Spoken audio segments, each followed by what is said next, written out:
Nah, yang pertama memang keluhannya tadi itu kalau saya tangkap, di sini kan pusat grosir. Pusat grosir mestinya itu paling murah, mestinya.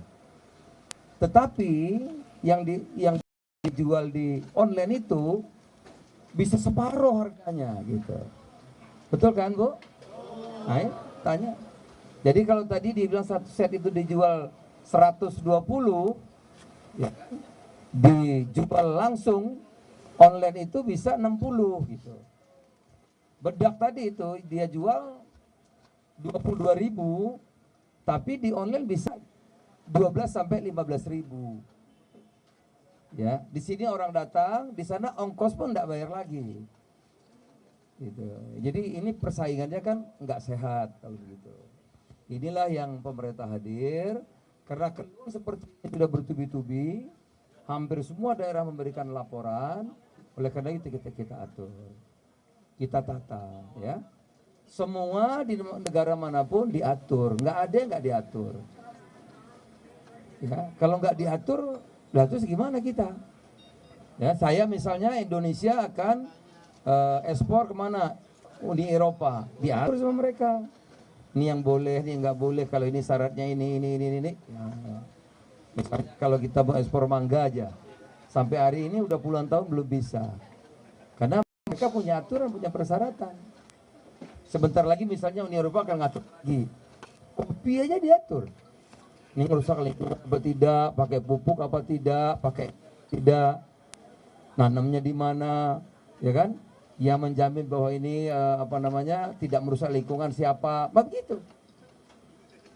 Rumah aja diatur kan, suami istri aja ada aturannya, gitu. Kalau suami yang boleh kira-kira kan, ya Pak. Jadi memang diatur, itulah pemerintah hadir untuk menata ini agar perdagangan itu tidak saling mematikan. Di Tiongkok, ya. Kalau TikTok di Tiongkok itu sudah pelajari, anak-anak muda hanya boleh 40 menit. Diatur tuh, bayangin. Buka TikToknya diatur. Dagang kalau di Shanghai, Shanghai saja. Gitu. Uni Eropa malah nggak boleh sama sekali. India sama sekali nggak boleh. Amerika juga.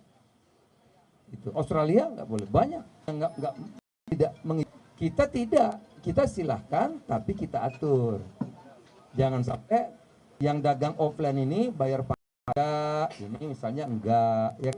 Ini jualnya resmi, di sini jualnya predatory pricing, gitu ya. Nah, di sini harus ada BP POM, yang ini tidak, gitu. Di sini sertifikat jaminan, di sini tidak. Ya tentu kalah. Toko-tokonya nanti bisa tutup semua. Kita tutup semua, yang dagang ini kita mau kemana? Gitu.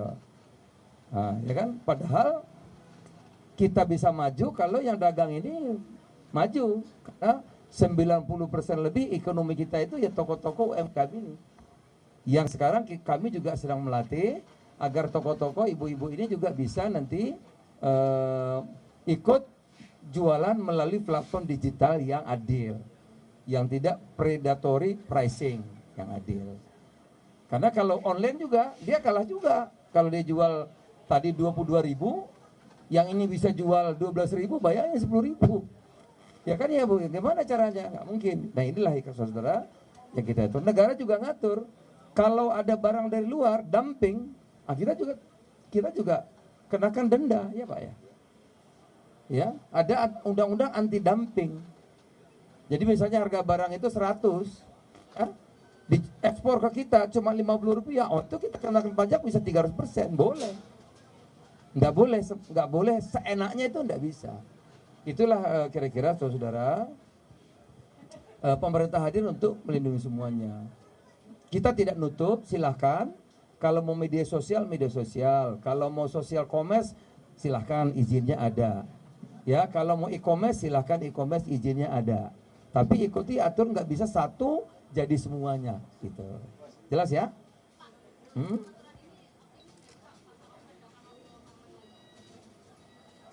Ya dua-dua dikerjain. Pertama ditata, kedua yang offline juga dia nanti akan seperti kami kerjasama dengan pasar-pasar tradisional. Sekarang pasar tradisional juga jualan melalui platform digital. Misalnya ya, saya pernah jualan tuh isinya ada bawang, ya, bawang, ada telur, kemudian ada cabai satu paket, berapa kalau nggak salah 60.000. Itu satu hari banyak yang anu, gitu. Ya, tapi tambah ongkos kirim kan.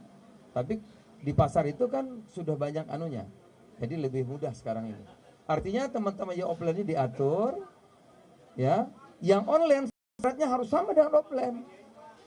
Harus ada BP POM-nya, harus ada SNI-nya, harus ada sertifikat kalau makanan halalnya gitu. Jadi harus sama juga. Agar ada pajaknya harus sama, ya Bu ya. Harus sama, jangan sampai di sini tidak, sini kena, kan enggak, itu diatur. Nah, makanya kita atur asal muasal barang dari mana, jaminannya apa gitu ya. Izin POM-nya ada apa tidak. Kemudian kalau dia elektronik SNI-nya ada apa tidak. Kalau makanan halal apa tidak. Kalau beauty gini sudah ada izin edar nggak. Nah, itu semua harus sama. Nggak bisa datang dari mana, datang langsung ke customer tanpa persyaratan sama dengan yang offline gitu. Harganya kalau yang dari luar negeri minimal pesanannya $100. Jadi kita atur itu agar apa? Sama-sama win-win. Saya kira begitu. Terima kasih.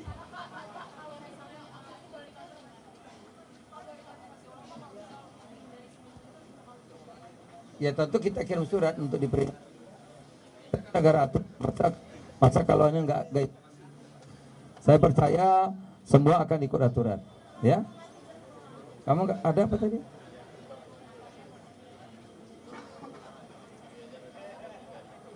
Ya, kami di Kemendak memang melatih.